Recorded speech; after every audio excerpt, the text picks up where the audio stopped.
Traveler. Columbina! Finished with the festival already?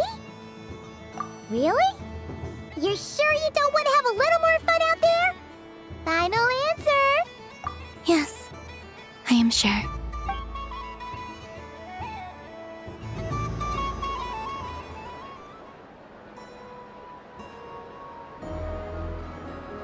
This was the most fun I've ever had on a moon prayer night.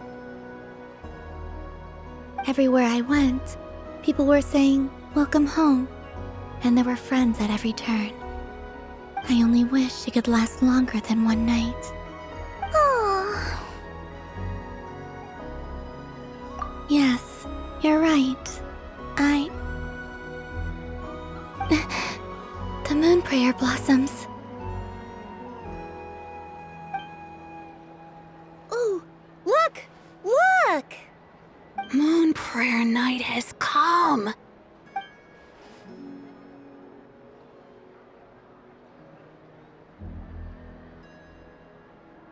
The moon. It's so beautiful. Happy Moon Prayer Night, dear. Happy Moon Prayer Night.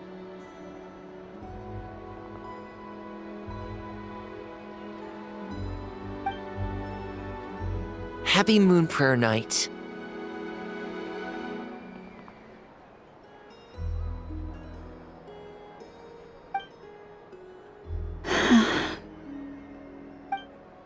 Aww. Huh.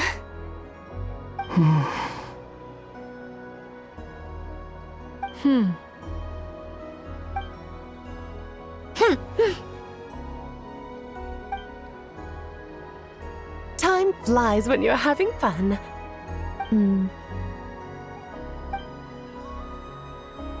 Oh, looks like the time has come. Columbina. You're heading off, then? Yes, to the ruins you mentioned, and from there, back home to the moon. Wait! I know? At least... Take one of our craft shop's crumb cookies up to the moon with you. You know, for a snack. Sure, why not? The Curatorium of Secrets believes in proper farewells. No story should be left without a satisfactory endnote. Never. Farewells are an important affair for the Ratniki, too. We never know when we might meet again. Haha! And here I thought grand farewells wouldn't suit tonight's mood. But I suppose friendly passion is not to be stopped, eh?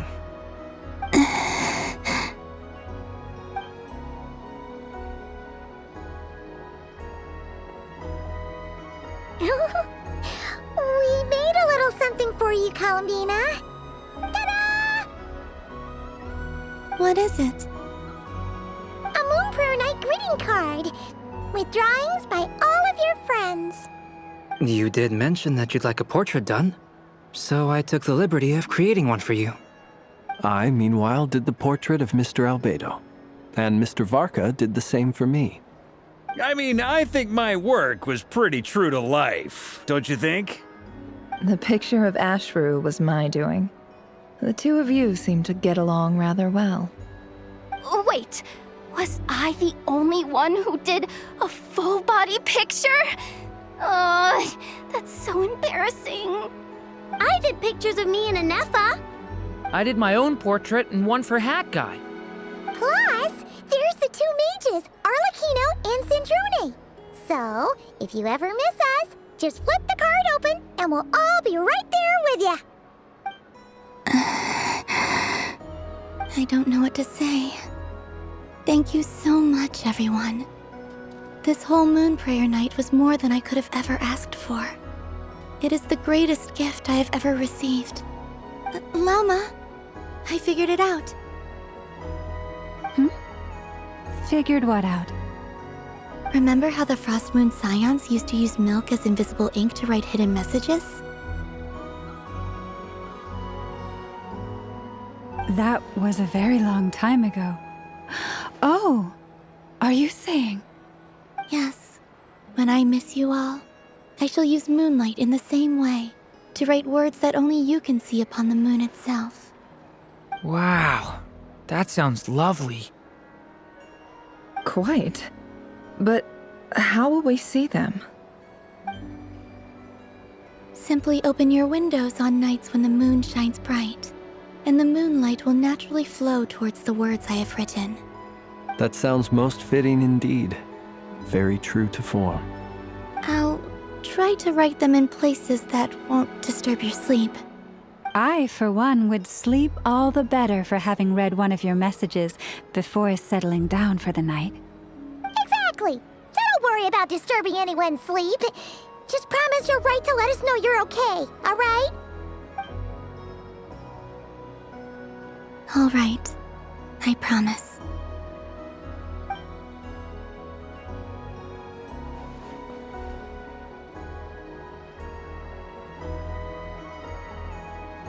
In that case, Columbina? I'm ready.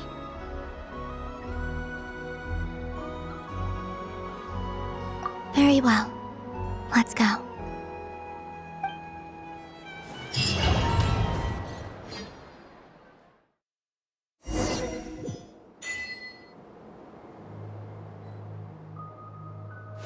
In just a few moments, I will be gone. I still don't know what to expect on the moon. Will I really be able to send messages to my friends? The Kuhenki, the animals of Not Cry. I'll never get to see them again. I wonder where I'll be when the next moon prayer night comes.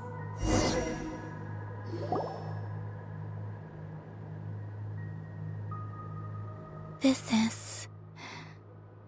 is where the people of Hyperborea used to communicate with the moons. Eternal moon, frost moon, iridescent moon. When the power of all three converge, the gate to the moons shall open. Moon marrow preparations are complete. Only the final step remains. I'm sure Nasha Town is livelier than ever at this moment. Yeah, it's a shame you couldn't be there for it, but it's now or never, right? It's fine. I'm more than happy with this. My last piece of luggage. My only piece of luggage.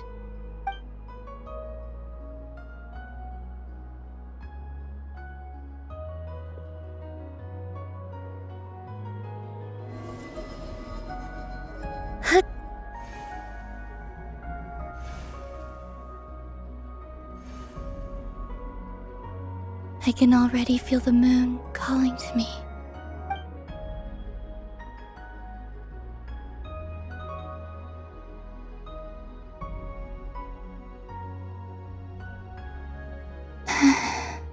Your home lies on the far side of this light, Columbina. From now on, we will at last have a reason to pray to the true moon. Columbina.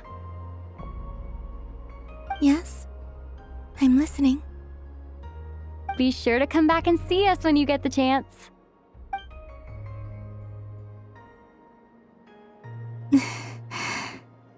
Of course. But if that chance doesn't come, then remember that you have friends on this planet. People who will miss Columbina. Yes, I will. Thank you for everything you've done for me. And remember, come night or day, the moonlight shall always connect us. Well then, farewell, my friends.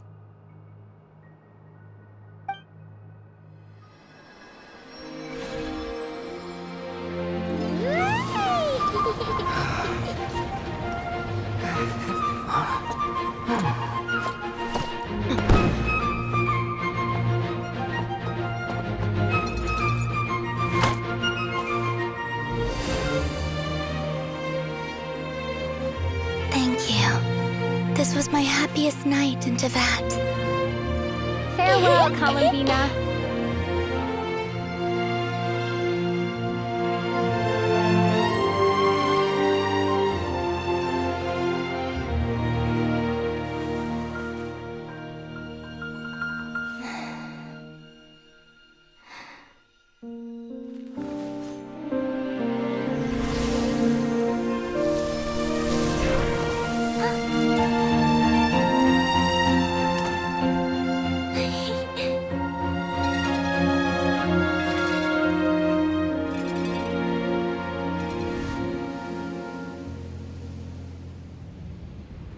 The moon really is closer than ever tonight.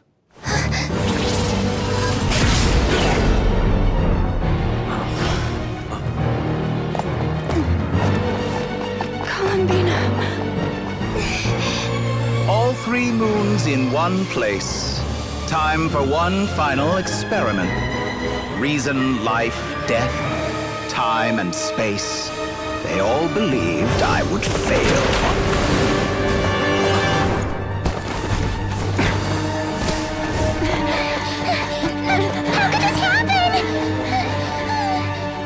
But Tevat's primordial power never did belong to the throne of heaven.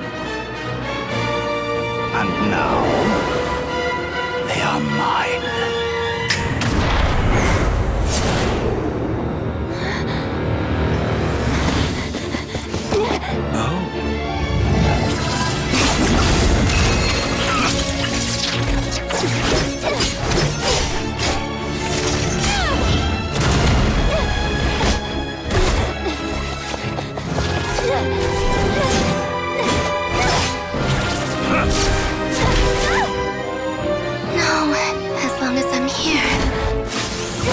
Is free to wield the 3 moons' power.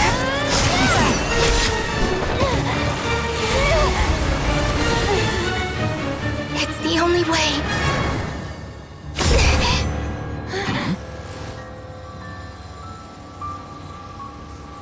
I guess I won't be going home today. Columbina! No!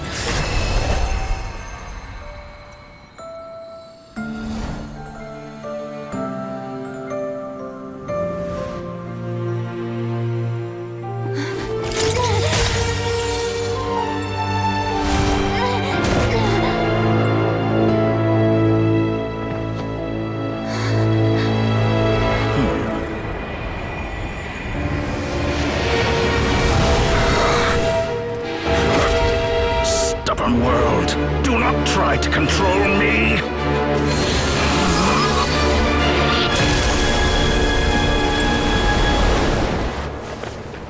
Columbina.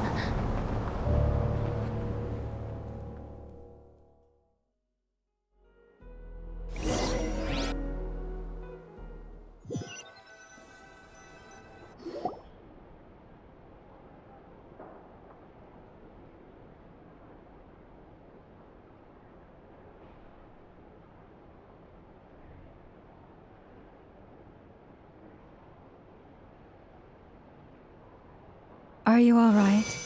Do your wounds still hurt? I had someone prepare a little medicine that could prove effective. Take it if you need to. In that case, let me relate the contents of the call we made to Alice after the incident occurred.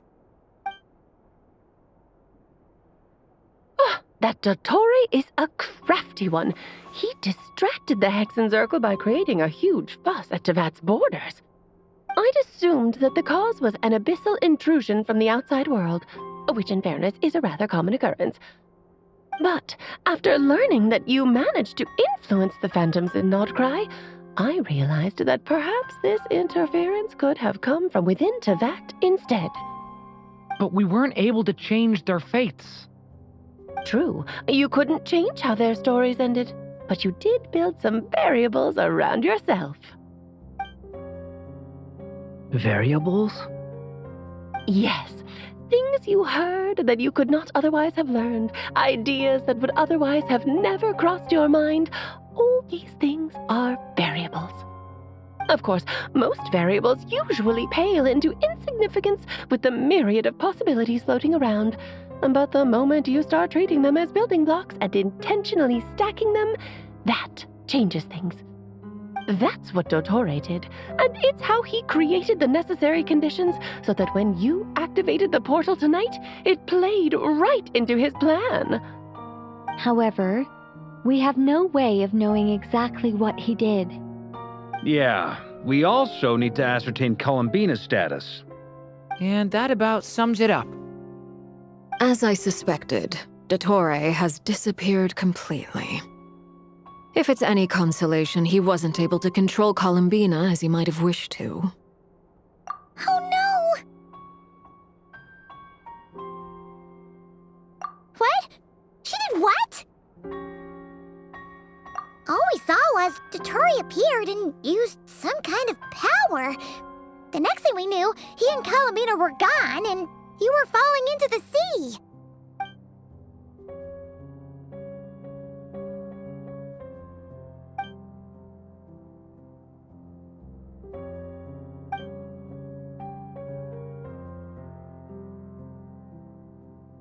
So, Columbina intentionally opened the moon gate and escaped into the same mysterious world as Rerir and Thalindis. Sounds like bad news.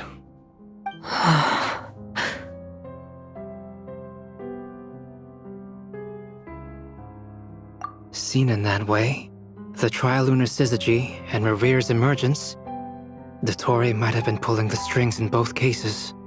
According to Miss Alice, he is attempting to transcend his destiny and finish an experiment that only a god might complete. An utter lunatic. Wait a sec, where's Hat Guy?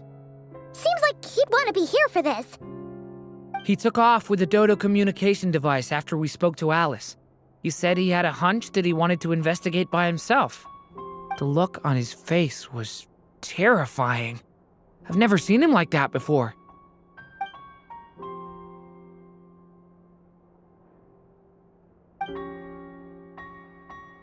I'm back. Hat Guy! I went to look for the Hyperborean phantoms again. I think I've gotten to the bottom of it.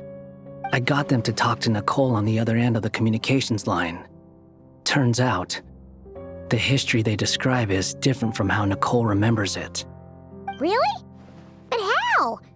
Surely Nicole can't have been wrong. Because the phantoms are the ones who are deceived. They speak of a savior who appeared in their history. One who never should have existed. This savior promised to create a new moon within the false sky, and even bring back their moon goddesses. Foolishly, they believed in him, and told him everything he wanted to know about the moons. It's obvious that this was Dottore's doing. Now you mention it, the first time we entered the Hyperborean ruins, we heard the phantoms discussing their history, and I remember Nicole commenting that something sounded a little strange. But Dottore shouldn't have been able to get in there in the first place. He didn't.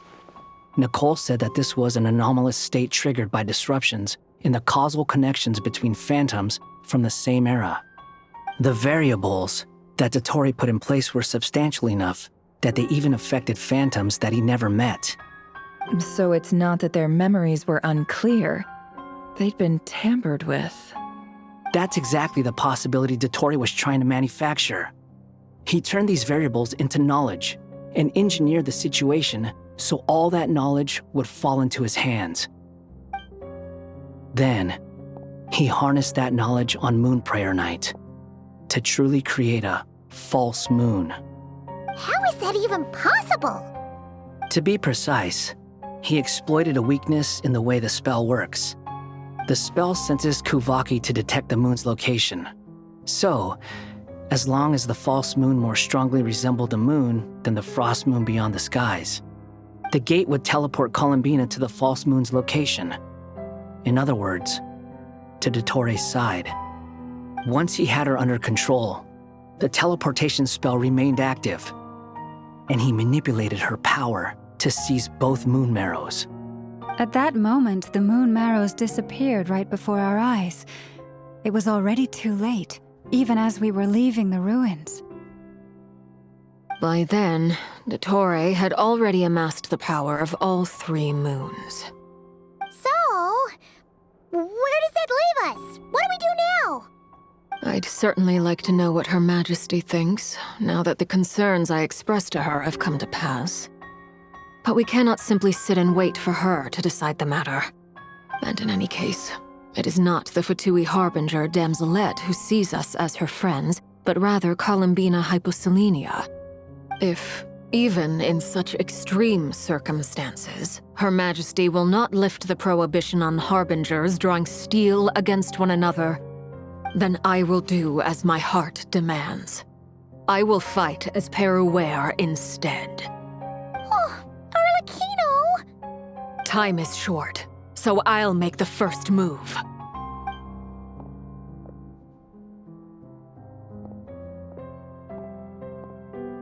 Whew. Even Arlecchino seems to be losing her cool now.